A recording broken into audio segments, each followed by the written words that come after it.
Our topic is called goal setting. Bakit mahalaga ang goal setting sa negosyo natin? And normally, kapag nag-start ka sa business, meron tayong dreams, meron tayong pangarap. That's why gumagawa tayo ng mga dream board. Pero kapag gumagawa tayo ng dream board or dreams, dapat meron tayong time frame. Kasi hindi lalabas ang full potential mo at actions na kailangan para makuha mo yung dreams mo kapag walang time frame. Bakit mahalaga? Number 1, nagbibigay ito ng direction sa negosyo mo. Kapag walang direction yung negosyo mo, walang patutunguhan, it's like a driving your car pero hindi mo alam kung saan ka pupunta. Pangalawa, kapag may goal ka, nagsiset to ng aksyon na kailangan mong gawin at effort na ilalabas mo para makuha mo yung goal mo. Pangatlo, kapag may goal ka, it's like a simply kapag ka pumapasok ka sa school. Normally, kapag binigyan kayo ng project sa school ng teacher mo, lagi sinasabi, merong deadline of passing. Tama? Bakit? Kasi, kapag ang teacher mo nagbigay sa'yo ng project at sinabi niya, ipasa mo yung project someday, tanong, gagawa ka? Hindi. Of course, hindi ka gagawa. Kasi, walang target date. In the first place, sa kalendaryo natin, walang someday. Monday to Sunday lang. Tama? Same thing sa negosyo. Kung gusto maging global ambassador, kung gusto mong kumita ng malaki, if you want to become a Millionaires Club Circle member, if you want to earn 100,000, even 500,000, even 1 million per month, dapat meron kang time frame at dapat meron kang goal. Now, paano mo mag-set ng personal goal? Paano mo mag-set ng goal? Kapag nag-set ka ng goal, dapat yung goal mo, it should be SMART. SMART means specific, measurable, attainable, realistic, and time-bounded. Kailangan specific. Kaya kailangan, number 1, kapag nag-set ka ng personal goal mo, it should be financial goal. Magkano ang gusto mong kitain? How much you want to earn in 1 month, in 1 year, even for the next 5 years. Kapag nag-set ka ng financial goal, kailangan in terms of numbers. Okay? It should be in figures. Para pag tinanong sa'yo ng upline mo, bakit ka nagre-recruit ngayon? Bakit ka nagpe-present ngayon? Hindi dahil gusto kong yumaman. Well, probably, that's part of the reason. Hindi po pwede sabihin na kaya ako nagre-recruit kasi sabi ng upline ko, kasi networking, kailangan mag-recruit. No. Dapat, yung activity na ginagawa mo, dapat connected to sa financial goal mo, probably every month, every year. Example, you want to earn 15,000 pesos in 1 month. So, how many recruits you need? How many accounts you need? If 15,000 per month, you need to recruit 10 on the left, 10 on the right. So, it would be paired, it would be 15,000. Now, it means when you're doing certain action and you're doing certain activity, it is connected with your financial goal. Pangalawa, kapag nag-set ka ng goal, you have to be disciplined. You have to be responsible. You know what? Kapag nag-set ka ng goal sa sarili mo, ang daming temptations. Particularly if you're doing online marketing, ang daming temptation para hindi ka maging productive. Akala mo, nag-online ka pa, pero hindi mo alam. You're watching certain videos na hindi naman connected sa negosyo mo. Mas marami pang time ang ginagawa mo sa Facebook nang hindi connected sa goal mo. Kaya maraming temptation. So, kailangan maging discipline, maging responsible. Minsan, kahit, late at night, you have to wake up, kahit na madaling araw na, kailangan mo pang gumising kasi meron kang ka-Skype or ka-chat from Nigeria or even from ibang bansa na baliktad yung time zone mo. So, number 2, you have to be responsible. Third step, sa pag-set ng financial goal, kapag na-hit mo ang goal mo in 1 month or even 3 months, it's up to you. Don't forget to reward yourself. Kailangan i-reward mo yung sarili mo for the effort na binigay mo. Kailangan i-appreciate mo sa sarili mo yung effort na binigay mo. Do not deprive yourself from rewards. Kasi kapag na-reward mo sa sarili mo, nakikita mo yung value ng effort na ginawa mo. At the end of the day, kapag na-reward mo yung sarili mo, yung feeling of satisfaction, feeling of being fulfilled, mas magiging, productive ka next month. Kaya wag na wag mo kakalimutan, i-reward yung sarili mo. There are 3 things na kailangan mo consider sa goal setting. Okay?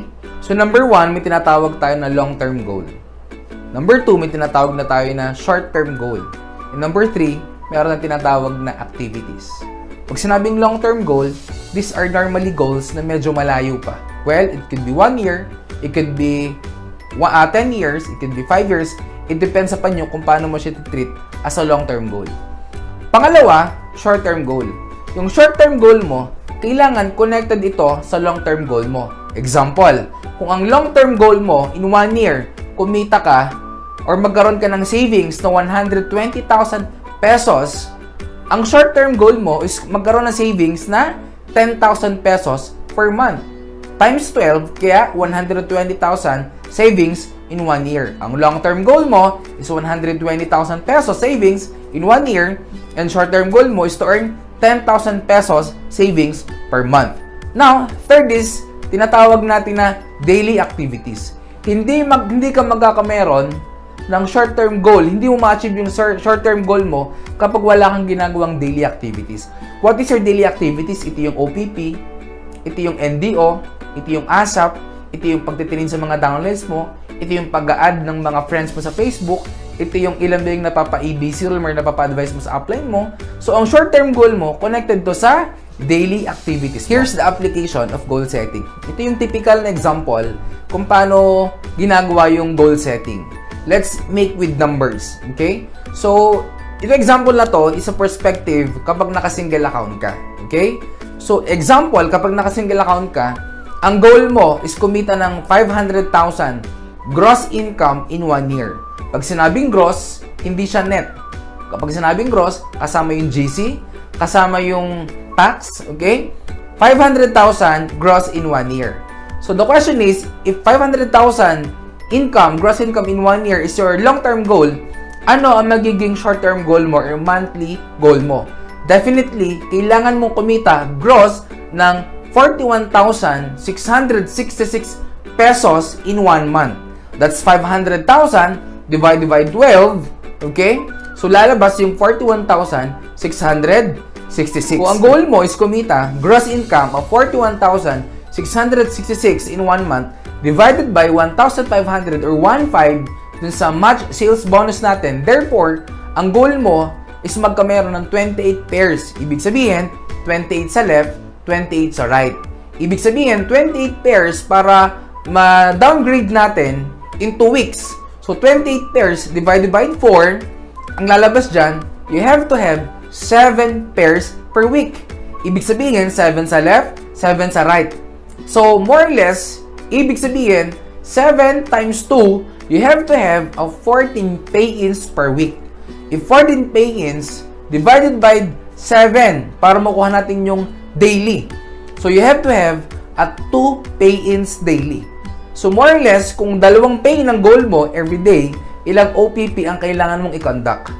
Lagay natin sa ratio na 10:2. Out of 10 na OPP mo, 8 hindi sumasali, 2 sumasali. Therefore, you have to have 10 OPPs every day. Yung set naman na ito yung goal setting kapag naka 7 heads ka. Ang laking advantage actually pag naka 7 heads ka. Well, for me, lagi nating sinasabi, kung gagawin mo lang din ang business, don't let yourself na single account lang. Igo-goal mo na maka 7 heads ka. Kung isang bagsak na 7 heads, mas maganda. Bakit? Even sa goal setting, even sa production ng 7 heads, sobrang laki ng pinagkaiba. Assuming, same thing, let's say ang goal kapag naka 7 heads ka, kumita rin ng 500,000 gross income in 1 year. More or less, kung 500,000 gross income in 1 year, how many pays ang kailangan? Well, as we computed, ang goal mo is at least makakuha ng 8 na magti 3 heads lang. Or, kung i-disintegrate natin, 8 times 3, that's 24 pay-ins per month. You need to have at least 24 pay-ins per month. Take note, hindi na pair, pay-ins. So, 24 pay-ins divided by 4, that is 6 pay-ins per week. And 6 pay-ins per week divided by 7, that's approximately 1 pay-in per day. So, ang ratio, kung 20% is 10:2 or 5:1, you need to have at least 5 OPPs every day para magkameron ng isang pay-in every day. And guess what? Ang result niyan, more than pa sa goal mo na 500,000. As we computed, that is exactly 648,000 pesos to gross income in 1 year. Kung matagal ka na namang member at ngayon mo lang na-realize itong goal setting at meron ka ng downline, it means meron ka ng waiting points.